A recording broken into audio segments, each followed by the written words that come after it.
Hi everyone and welcome to this new video. Some people asked me how to treat pain associated with osteoarthritis. So this video will be devoted to pain treatment.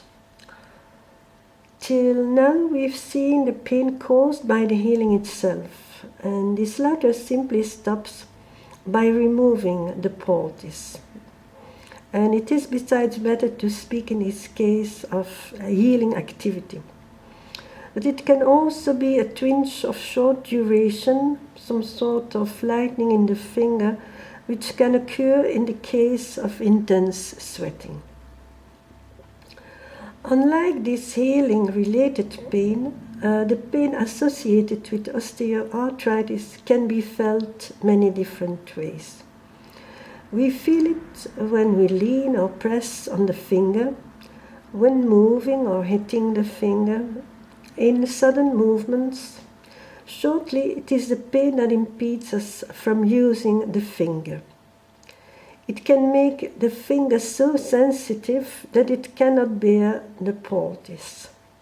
In such case, what to do?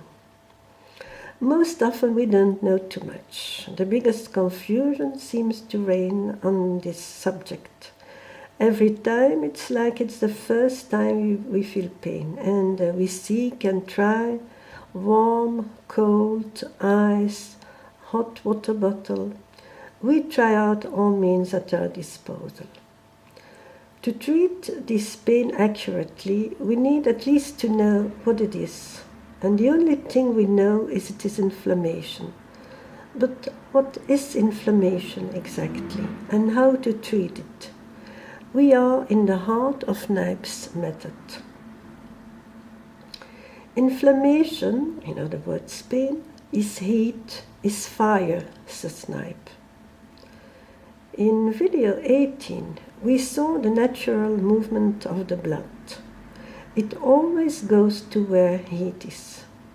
So one can easily guess that this is likely to wreak havoc when there is inflammation, and more blood goes to the spot to increase the heat. Kneipp describes what happens in the body when an inflammation occurs.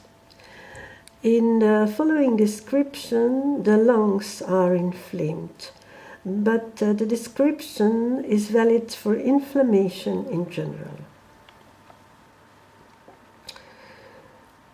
The blood flows from all parts to the spot in the body where inflammation has occurred. For the blood flows to where heat is developed. It rushes from the arms, legs, and other parts of the body to the lungs, so that is the heart of the fire. The arms and legs deprived of blood become cold. The lungs, on the contrary, and the parts which adjoin them are the seat of a plethora, which produces an elevation of temperature. It is easy to imagine what may result from this inflammation and this influx of blood. So, the blood adds fuel to the fire. If it is not treated well, it can end in a fatal way. I translate. Thousands of men rest in peace at the cemetery. A spark of morbid matter had been lighted in their bodies, and the spark had become a flame. The blood flowed from all sides to the heated part and fed the fire. It was all on the embers. The flame became a big fire. Perhaps the right steps had not been taken to put out the fire. Thousands of animals and men die each year this way. What then are the right measures to be taken? For we understand that it is a question of not neglecting a situation where the blood adds additional fuels. So how put out the fire? Kneipp looks at a real fire.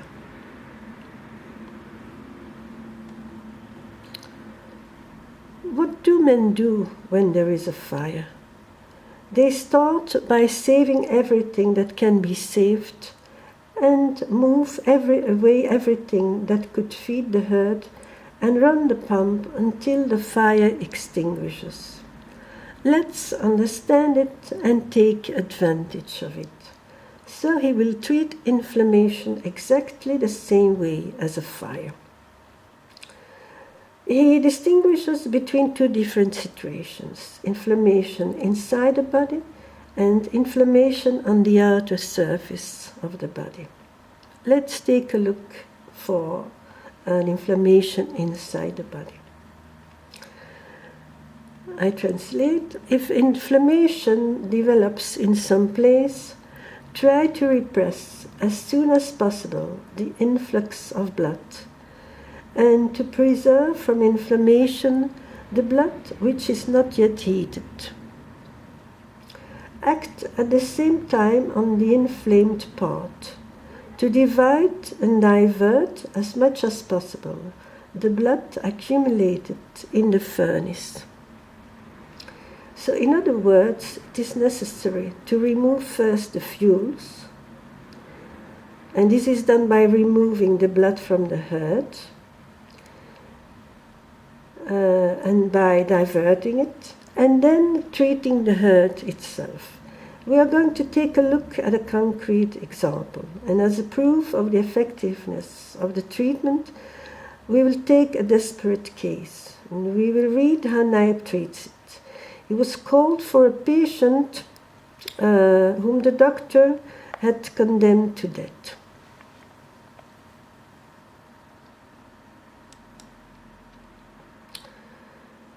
I knew a gentleman who was struck by a stroke of apoplexy. He remained unconscious. The physician made him put on his head a piece of ice, which was continually renewed for 18 hours. The whole head assumed a deep blue color. In the end, it became almost black, as were the arms, one of which was paralyzed. The doctor declared that all hope was lost, that there was nothing left to be done, and that the patient was on the point of dying.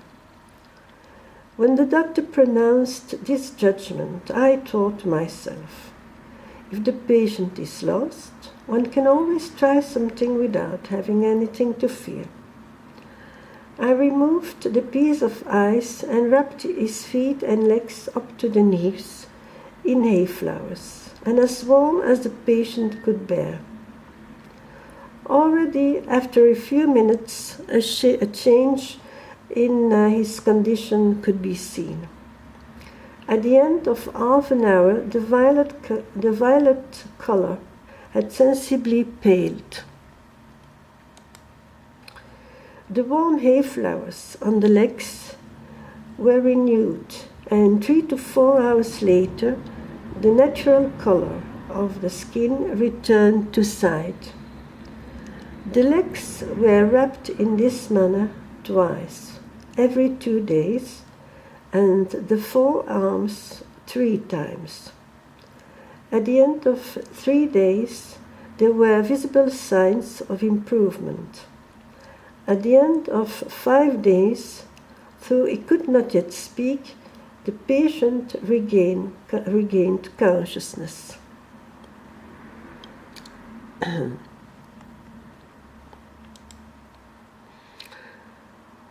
Doesn't this example show clearly how the application of ice is prejudicial, and how useful it is, on the contrary, to attract blood from top to bottom? It will appear all the more clear and decisive when I say that this patient, who had been condemned, was cured completely as a result of this treatment. So Kneipp diverted the blood from the herd by pulling the blood from the top to the lower parts of the body using wraps, and this is the general rule. These wraps should not always be hay flowers or oat straw. Cloth soaked in water is okay, and it may be cold or hot, because any wrap always produces heat. So the hotter it is, the faster it will act, but if the patient prefers cold, he can put on cold clothes. If the hurt is the throat or the lungs, Kneipp most often also places cold wraps on the stomach and finally on the hurt itself. And he renews them regularly, usually as soon as it is warm, in order to prevent the blood from returning to the hurt and the heat from regaining the upper hand.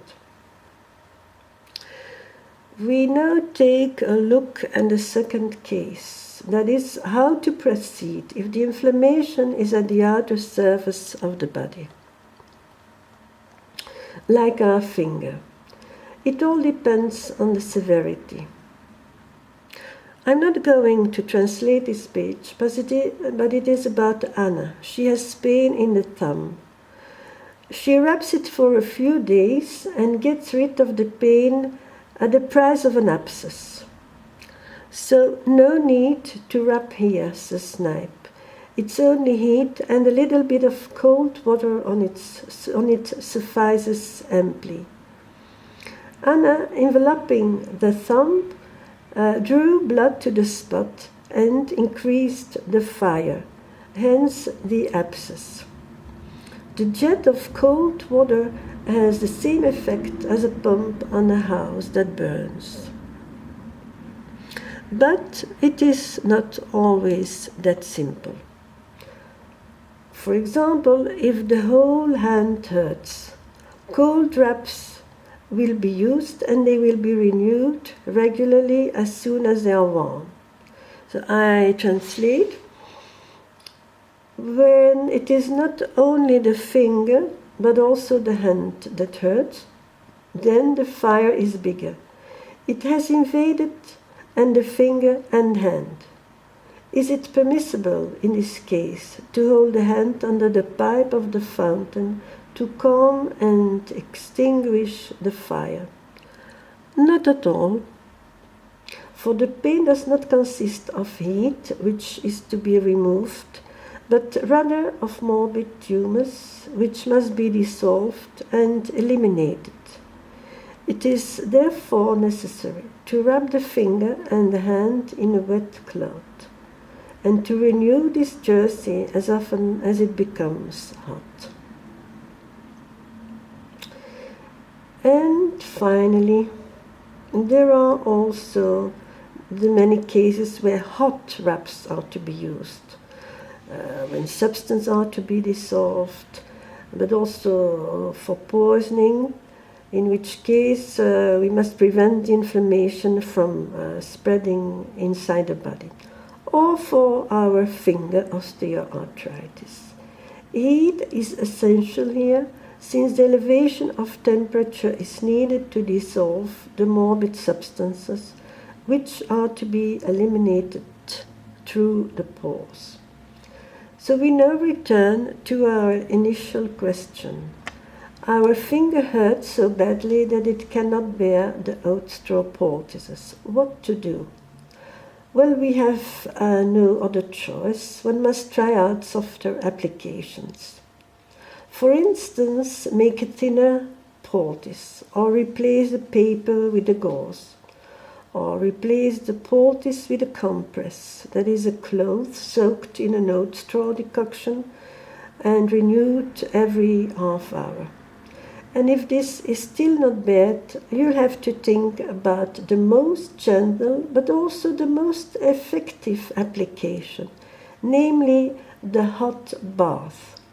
And take one regularly, at least 1 or 2 a day, preferably 3 or 4 per day. I used to make clay baths at the time of the left index finger, and for the left ring finger I used compresses of clay and oat straw as well as finger baths. You can also add some clay to the baths. Then there is the gel G5, which is very effective. It has, just like oat straw, a lot of silicone. And of course, as soon as possible, put a splint. I always put one. It supports and protects the finger, prevents bad movements, keeps the finger warm. It is in so many ways so effective. And it has so many good points of the combined action of the guitar playing and the oat straw poultice. And it even does things that is hard to do with the poultice.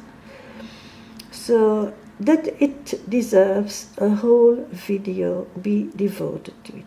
And this will be for the next video. That's it for today. Thank you so much for listening, and till the next video. Bye bye.